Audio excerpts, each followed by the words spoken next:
Et coucou, bonjour à tous, c'est Nadège, votre naturopathe. Alors aujourd'hui, on a le droit au bruit des cigales, parce que pour tous ceux qui ne le savent pas encore, j'habite dans le sud et j'ai la chance de pouvoir avoir ce petit bruit doux à mes oreilles.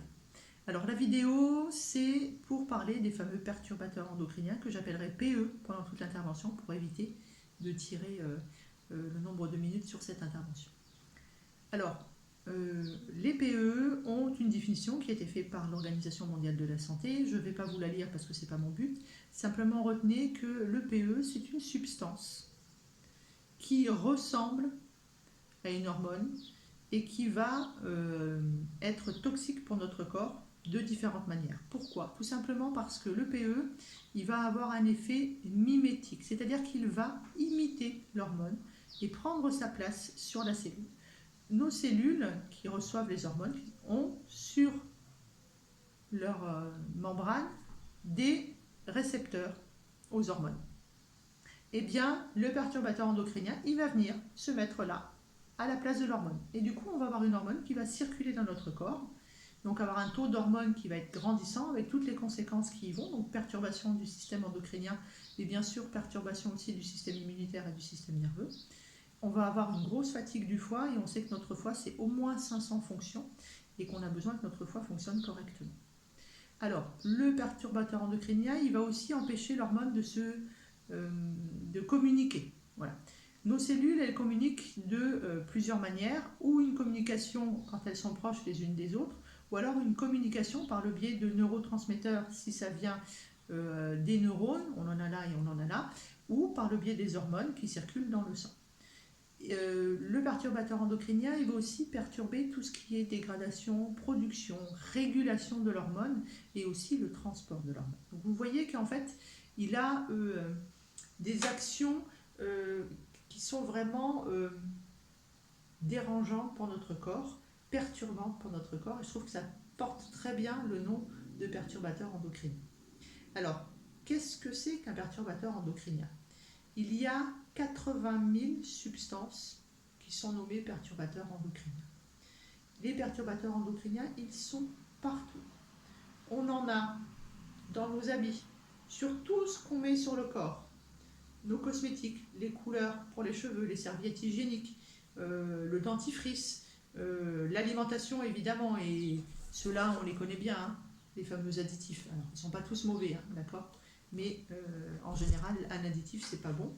On en a dans l'eau, on en a dans la pollution qu'on respire, on en a dans les cols de nos meubles, dans nos moquettes, etc., etc. Donc en fait, des perturbateurs, on en a, j'ai envie de dire partout.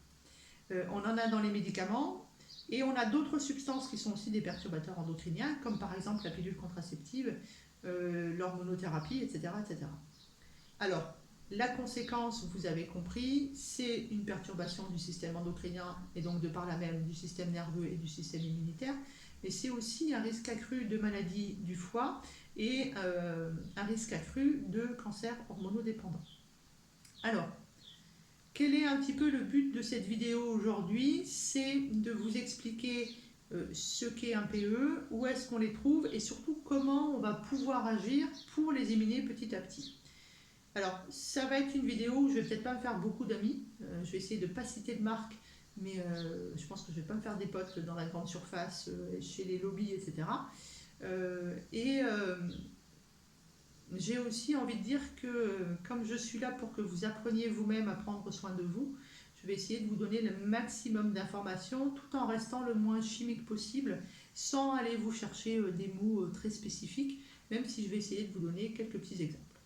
Alors, comme perturbateurs endocriniens, les plus connus, c'est les engrais, les pesticides, les herbicides, bien sûr, mais c'est aussi les additifs alimentaires, comme on a parlé tout à l'heure.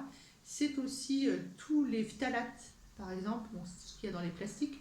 Un très connu, ça a été le bisphénol A, qu'il y avait entre autres dans les biberons, mais dans tous les autres plastiques, par exemple. Mais vous avez aussi, par exemple, le fameux compteur Linky, qui est un perturbateur endocrinien. C'est pourtant pas une substance qu'on avale, mais ça fait partie de la pollution électromagnétique que l'on subit au niveau de notre cerveau. Et comme on va donner une modification sur le système nerveux, on donnera forcément une modification sur le système endocrinien. Alors, on a aussi les fameux PCB. On a par exemple le bromure qui est un retardateur de feu, qui est un très gros perturbateur endocrinien qui joue de grands rôles dans la perturbation de mon ami la thyroïde. Et on a aussi tout ce que l'on retrouve dans l'eau, que ce soit de l'eau de source en bouteille ou de l'eau que l'on boit au robinet. Malgré les nombreux contrôles, malgré les chartes de qualité, il reste des substances qu'on n'arrive pas à enlever. Et j'aime à dire en rigolant que je bois la pilule de ma voisine et le médicament cardiaque de mon voisin. Alors, comment je peux faire pour essayer d'éliminer ces 80 000 substances toxiques? Juste avant, je voulais juste vous rappeler, tiens, on n'a plus de petits cric-cric-cric, on a le bruit d'une voiture.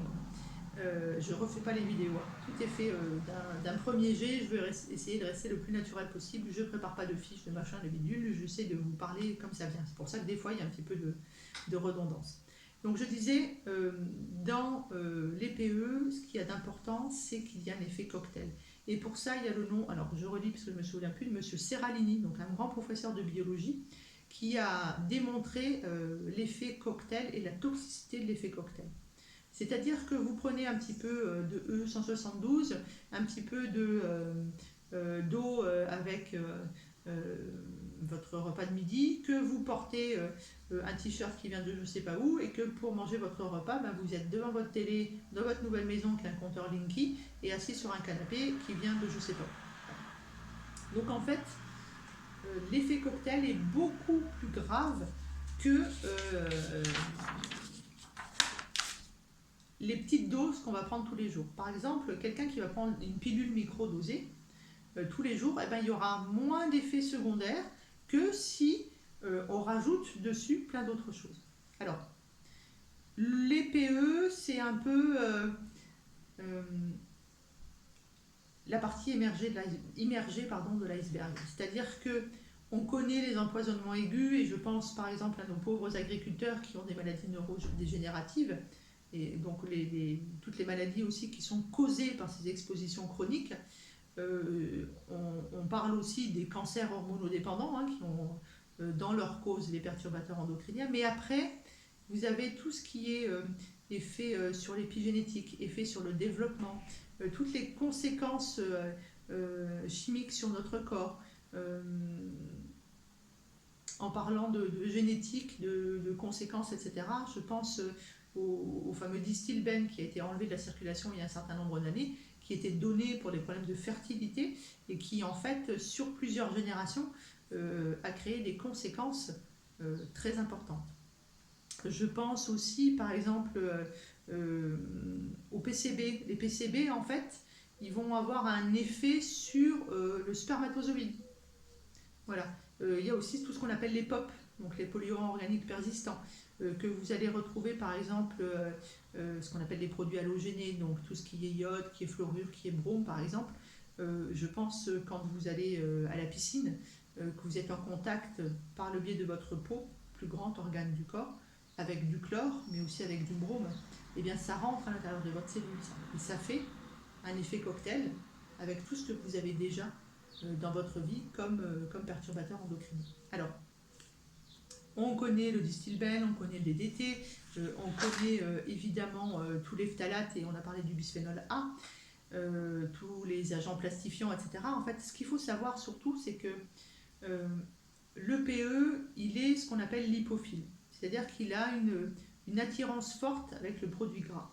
Et toutes les cellules de votre corps ont une membrane qui les entoure, qui les protège, qui leur permet d'avoir du mouvement, de la fluidité et de communiquer. Et bien, cette membrane de la cellule, elle est faite que de gras. Et bien, votre petit perturbateur endocrinien, il va très facilement réussir à pénétrer dans votre cellule et donc avoir accès très vite à votre noyau, à votre ADN, et donc avoir les conséquences qui vont là-dessus. Alors, qu'est-ce que je vais pouvoir faire pour essayer d'enlever les perturbateurs endocriniens de, j'ai envie de dire, de ma vie, entre guillemets. Alors, tout d'abord, il y a des choses qui sont simples, et le but de la vidéo, c'est pas de passer de 0 à 360 degrés, hein, d'accord? Après cette vidéo, vous n'allez pas aller tout faire tout vos placards et tout jeter, hein, on est d'accord.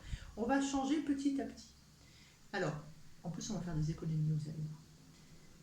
qu'est-ce que je peux faire au quotidien facilement sans que ça me coûte de l'argent pour enlever les perturbateurs endocriniens? Eh bien, par exemple, je peux déjà, quand j'achète des vêtements, les laver avant de les porter.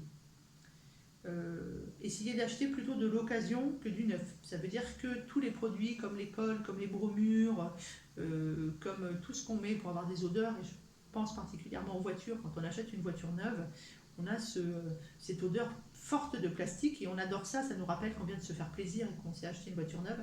Et bien cette odeur forte qu'on va respirer tous les jours, et bien c'est un perturbateur endocrinien par exemple. Donc on va laver nos vêtements, on va acheter de l'occasion. On peut, si on veut, essayer de faire soi-même ces produits d'hygiène, sa lessive par exemple. Euh, Faites des économies, achetez euh, tout simplement du bicarbonate de calcium et ses dérivés, plus du vinaigre blanc, et faites vous-même vos produits pour nettoyer votre maison. L'environnement vous remerciera, votre corps aussi, pardon, parce qu'il y aura moins de perturbateurs endocriniens. Mais votre porte-monnaie aussi vous remerciera parce que lorsque vous achetez 1 litre de vinaigre, 1 kilo par exemple de percarbonate ou de bicarbonate, eh bien vous en avez pour une année et donc ça vous revient beaucoup moins cher. Je vous ai dit que je n'allais pas me faire d'amis. On va essayer aussi d'acheter par exemple de la cosmétique en magasin bio. Alors, c'est pas parce que c'est en magasin bio que c'est 100% parfait, d'accord? Donc on n'hésite pas à prendre en photo, à agrandir, à bien lire ce qu'il y a dedans. J'ai récemment dans un magasin bio vu de l'aloe vera. Dans l'aloe vera, il y avait du benzoate. Et le benzoate, pour moi, c'est du pétrole. Donc même si le pétrole, c'est une substance naturelle, je ne mettrai pas de benzoate dans mon corps. Je préfère acheter un aloe vera et faire de la culture d'aloe vera et faire moi-même mon gel d'aloe vera et le conserver au frigo. Vous pouvez aussi acheter des savons, du dentifrice, des colorants pour vos cheveux, des serviettes hygiéniques, des tampons, etc. Plutôt au magasin bio, mais pareil, avec une belle lecture, en faisant des choix qui sont sensés. Et on va faire ça petit à petit. On ne va pas jeter tout son maquillage, on ne va pas jeter, entre guillemets, son Tahiti douche, etc. On va le terminer, et petit à petit, on va changer pour aller vers quelque chose qui sera plus en respect avec notre corps, et bien sûr, du coup, avec l'environnement, mais surtout avec notre porte-monnaie. D'accord.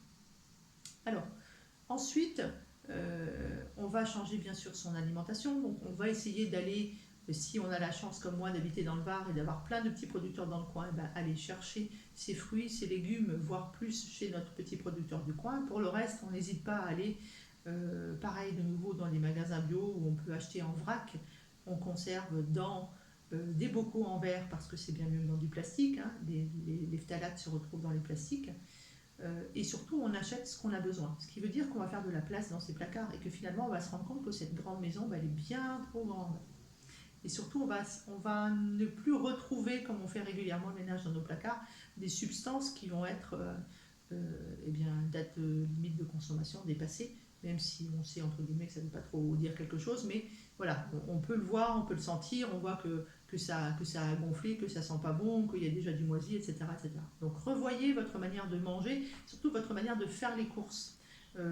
Pour moi, c'est complètement dingue d'aller acheter du bio dans un supermarché. Voilà. Manger bio, c'est une manière d'être, une manière de vivre, une manière de respirer. C'est certainement pas aller donner de l'argent aux grands groupes qui se foutent de nous et qui font 25% de marge sur chaque produit. D'accord? C'est pas le but du poste aujourd'hui. Hein, d'accord? Donc on va éliminer les perturbateurs endocriniens, tout ce que je vous ai dit. Donc on lave ses vêtements, on fait attention à ce qu'on achète. On achète plutôt de l'occasion, on essaie de manger le plus bio possible, ou en tout cas local de saison. Hein. N'allez pas demander à votre petit producteur très sympa de payer pour avoir le logo AB, hein. On est d'accord. Hein. On va aussi faire le nécessaire pour éliminer ces perturbateurs endocriniens. Donc je vous ai dit, le perturbateur endocrinien, il est lipophile, ça veut dire qu'on va le retrouver dans toutes nos cellules graisseuses. Donc on va essayer d'éliminer nos cellules graisseuses. Donc pour ça, on va déjà arrêter de les favoriser. Donc on va éliminer le sucre rapide et on va éliminer le mauvais gras, c'est-à-dire le gras saturé, celui qui donne les maladies cardiovasculaires. Et petit à petit, on continue à remettre de l'activité physique dans sa vie, même si c'est un petit peu. Chacun fait à son rythme, chacun fait comme il peut. Hein. N'allez pas me faire un Ironman dès demain, ça ne sert à rien. Et surtout, de toute façon, c'est pas bon pour la santé, c'est très mauvais pour l'intestin de faire des Ironman. Hein. D'accord? Oui, Je ne me fais pas d'amis non plus chez les très grands sportifs. Tout doit être fait avec modération, d'accord. Et lorsque vous aurez commencé à perdre du poids, eh bien, votre corps il va relarguer les PE qu'il avait dans ses cellules graisseuses. Et bien là, on va aider à éliminer ces PE. Alors, on peut aller pour faire de la détox de métaux lourds si vous avez envie, mais moi je pense que ce n'est pas forcément nécessaire. On peut faire plus doucement, plus modérément, sans avoir d'effet secondaire. Le but, ça va être de remettre en articulation, en mouvement, en circulation votre système lymphatique. Et pour ça, rien de mieux que le soufre et les produits soufrés que vous pouvez trouver dans l'alimentation, que vous pouvez trouver par exemple dans la fameuse huile de Harlem, un produit qui est très très vieux, qui était dans des petites boîtes en métal, et je pense que les plus anciens qui regardent la vidéo vont s'en souvenir. Eh bien, ce sont des aides à l'élimination des perturbateurs endocriniens. Donc, mon but, c'est d'éviter les cancers hormonodépendants, c'est d'éviter de mettre en péril mon système immunitaire et donc mon système nerveux, et de prendre soin de moi. Donc cette vidéo, c'est toujours pareil, c'est des informations du grand public que je vous partage. C'est aussi gratuit. J'ai strictement rien à vendre derrière. J'ai un but dans la vie, j'ai un chemin de vie qui est celui de vous aider au mieux en partageant eh bien, toutes les informations que j'ai et qui peuvent vous aider. Alors, je vous ai parlé de ce que je mange, de comment je peux l'éliminer en remettant du mouvement, en aidant mon système lymphatique, en pensant au soufre. Et je pense aussi surtout à prendre bien soin de mon foie. Mon foie, c'est un organe qui fait au moins 500 fonctions dans notre corps, donc il faut que j'en prenne soin, il faut que je prenne soin de son travail principal qui est la détoxination qui se fait en 3 phases. Et pour ça, eh bien, par exemple, je peux penser à quelque chose qui ne coûte pas cher du tout, qui s'appelle la bouillotte sur le foie. Alors pour rappel, le foie il est là juste sous les côtes. Hein. Voilà. Mais je peux penser au brocoli. Je peux penser à plein de choses. Il y a plein de plantes qui prennent soin du foie et on va éviter d'ailleurs, si on a tendance à être beaucoup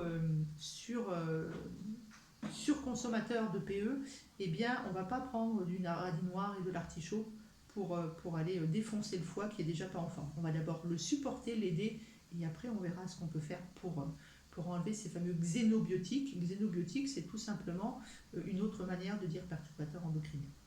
Donc, ce que l'on peut faire aussi, une autre action, en plus de ça, c'est qu'on va prendre soin de son cholestérol et on va favoriser le bon gras. Plus on aura de bon gras, plus on fera chuter le gras saturé, plus on va éliminer notre gras, plus on va favoriser aussi le fonctionnement de tout le côté hormones stéroïdes qui sont amenés par le cholestérol, puisque c'est le transporteur de nos hormones stéroïdiennes. On y pense dans toutes les personnes qui ont donc eu un cancer hormonodépendant, celles qui ont des problèmes de stérilité, des problèmes de fertilité, des problèmes de spermogramme ou de mouvement de spermatozoïdes pour les hommes, mais je pense aussi à l'hypervirilisme par exemple, hypervirilisme, pardon, ma langue a fourché, et vous savez que j'ai un petit défaut, hein. Enfin, bon, je sais pas que c'est une qualité, hein.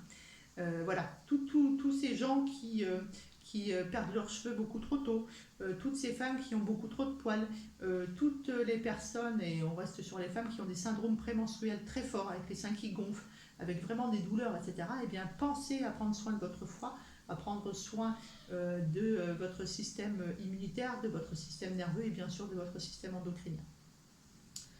Donc, je résume, je change mon alimentation petit à petit, je lave mes vêtements avant de les porter, j'essaye de faire moi-même mes produits ménagers, je vais de plus en plus vers le bio sur tout ce qui est produits cosmétiques, produits d'hygiène.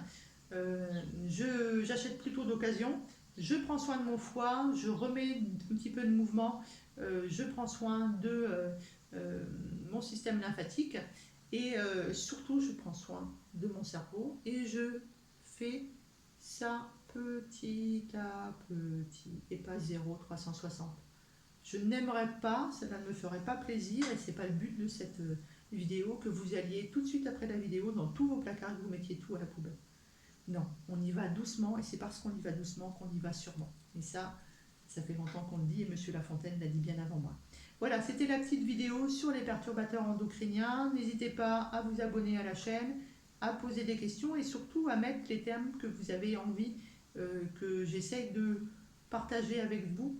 euh, Parce que c'est votre dada, parce que ça vous parle, parce que c'est un mot que vous observez, parce que vous n'avez pas compris la dernière vidéo, vous avez vu de je sais pas qui, parce que c'est un peu flou sur un certain sujet, etc., etc. Je suis là pour vous, et toujours pareil, sans aucun but. Je ne vends strictement rien.